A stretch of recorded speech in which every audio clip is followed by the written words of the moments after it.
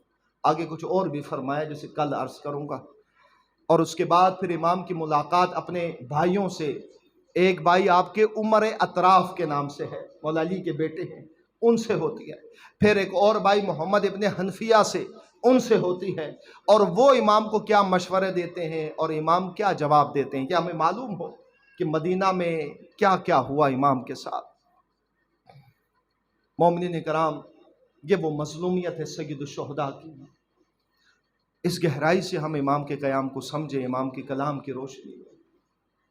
سید الشہداء جب مدینہ سے نکل رہے تھے، بہت ہی اختصار کے ساتھ صرف چند جملے مصائب کے عرض کروں گا۔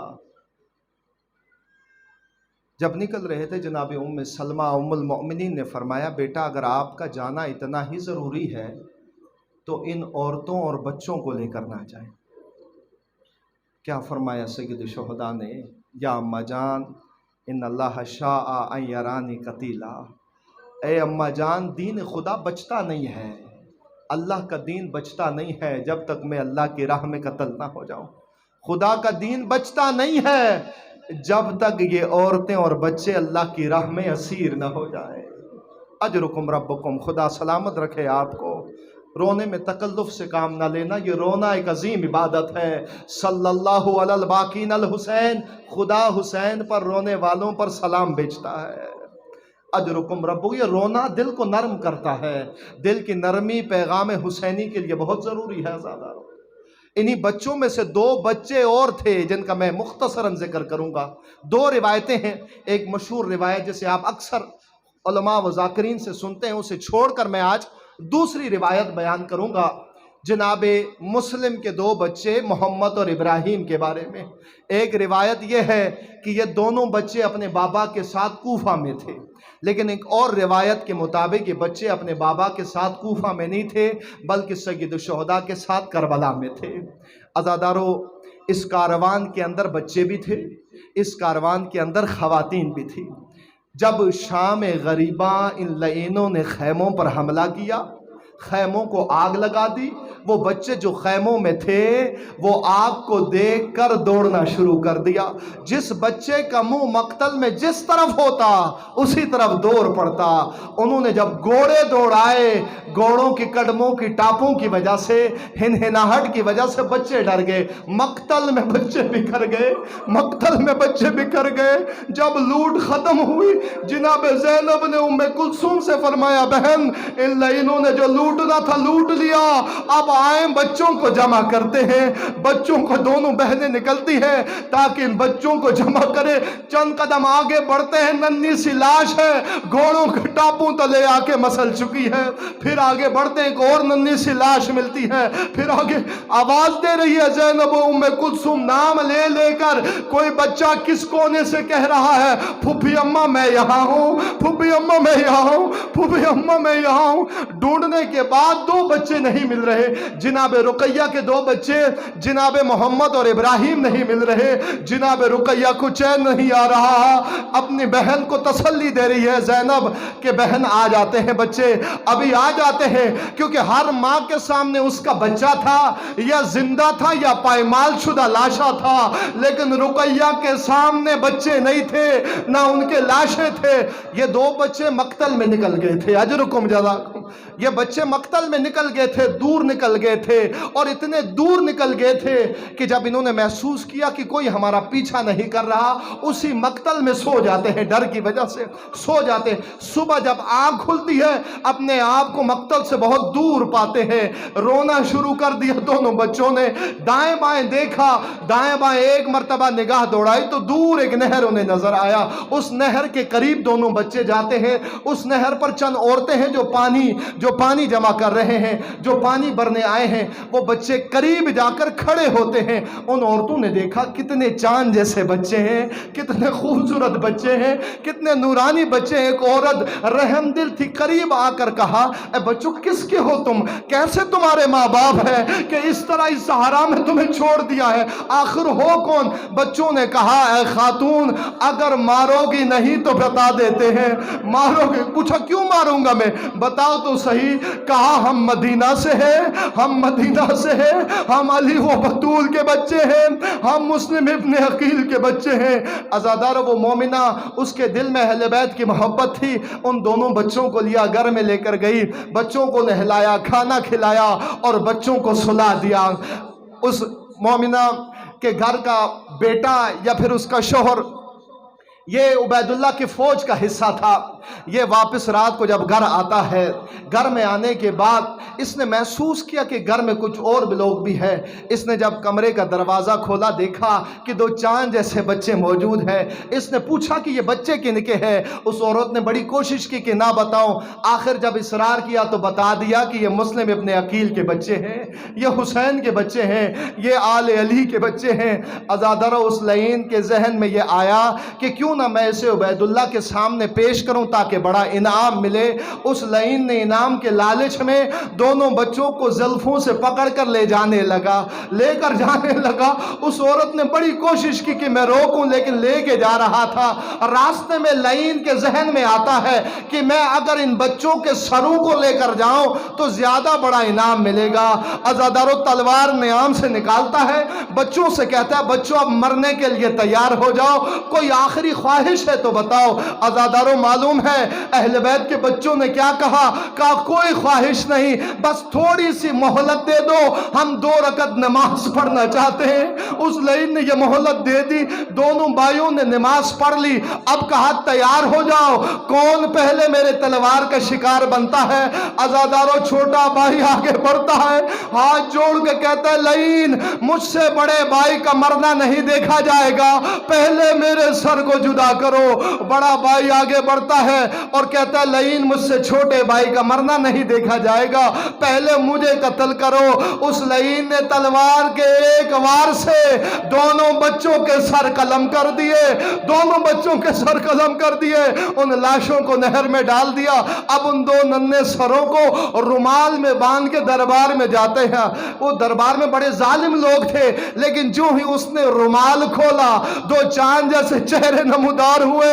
ان لعینوں نے کہا اے لعین کتنا سخت دل ہے تیرا، کیسے دل کیا کہ ان پھول جیسے چہروں کو۔ اللہ لعنت اللہ علی القوم الظالمین وسیعلم الذین ظلموا۔